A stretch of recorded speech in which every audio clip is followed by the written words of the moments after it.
দাঁড়িয়ে আছি সাতক্ষীরার সুলতানপুর বাটকেখালী যে গির্জা, সাতক্ষীরার প্রধান এই গির্জায় সকাল থেকেই ইংরেজি যে খ্রিস্টীয় বর্ষবরণ তার আয়োজন চলছে।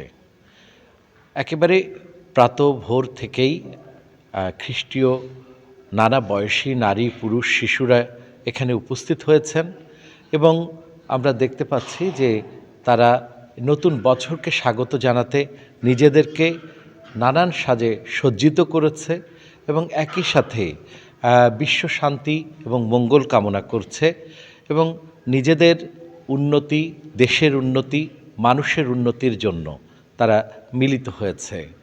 তাদের এই সমগ্র আয়োজনে নানা বয়সী মানুষরা বিভিন্নভাবে মিলিত হয়েছে এবং এই আয়োজনের মধ্যে রয়েছে সকাল থেকেই যে প্রার্থনা পর্ব, সঙ্গীত, সাংস্কৃতিক অনুষ্ঠান, আলোচনা এবং দুপুরে আছে প্রেমভোজ এবং সমগ্র আয়োজনের মধ্যে একটা স্বতঃস্ফূর্ততা লক্ষ্য করা গিয়েছে। এই প্রচণ্ড শীতের ভোরে সবাই একত্রিত হয়েছে।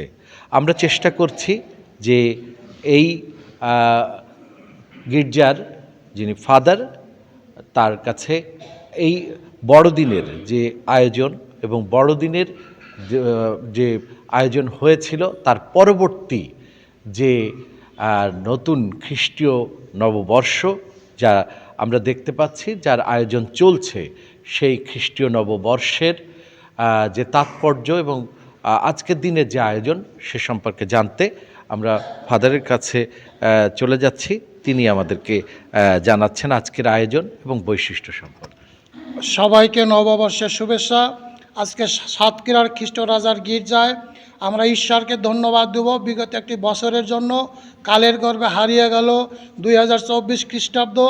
আজকে আমরা খ্রিস্টবর্ষ 1 জানুয়ারি নতুন বছরে আমরা ঈশ্বরের কাছে প্রার্থনা করব মানুষ যেন শান্তিতে থাকে। আজকে আমাদের খ্রিস্টান ধর্মের ধর্মগুরু পোপ ফ্রান্সিস তিনি ঘোষণা দিয়েছেন 58তম বিশ্ব শান্তি দিবস। আমরা প্রার্থনা করব যেন পৃথিবীর মানুষ শান্তিতে থাকে এবং 1 জানুয়ারির একটা বড় দিন হলো আমাদের মা মারিয়া ঈশ্বর জননী তার পর্ব। মায়ের আশীর্বাদ নিয়ে, মাকে নিয়ে আমরা সারাটা বছর চলতে চাই। মায়ের আশীর্বাদ দরকার। আজকে আমরা শান্তির জন্য প্রার্থনা করব। যখন আমরা খ্রিস্টবর্ষ অর্থাৎ তারিখ গণনা করি তখনই আমরা স্বীকার করি যীশুখ্রিস্ট এই পৃথিবীতে ছিলেন এই মা মারিয়ার গর্ভে। সেই জন্য এই 1 জানুয়ারি আমরা প্রার্থনা করি, ঈশ্বরকে ধন্যবাদ দেই। হাসি কান্না আনন্দ বেদনা উত্থান পতনের মধ্য দিয়ে একটি বছর গেল।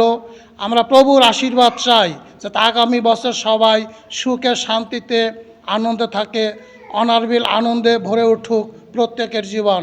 আবারও সবাইকে নববর্ষের শুভেচ্ছা জ্ঞাপন করি। ফাদার নরেন জোসেফ বৌদ্ধ তিনি এই ইংরেজি নতুন বছরে সবাইকে শুভেচ্ছা জানালেন এবং বিশ্ব শান্তি কামনা করলেন এবং এই যে আয়োজন পর্ব সকাল থেকে যেটি শুরু হয়েছে সেই আয়োজন শুরু হয়েছে, এটি সারা দিন ব্যাপী চলবে। এই ছিল সাতক্ষীরার যে গির্জায় খ্রিস্টীয় বর্ষবরণের যে আয়োজন তার সর্বশেষ।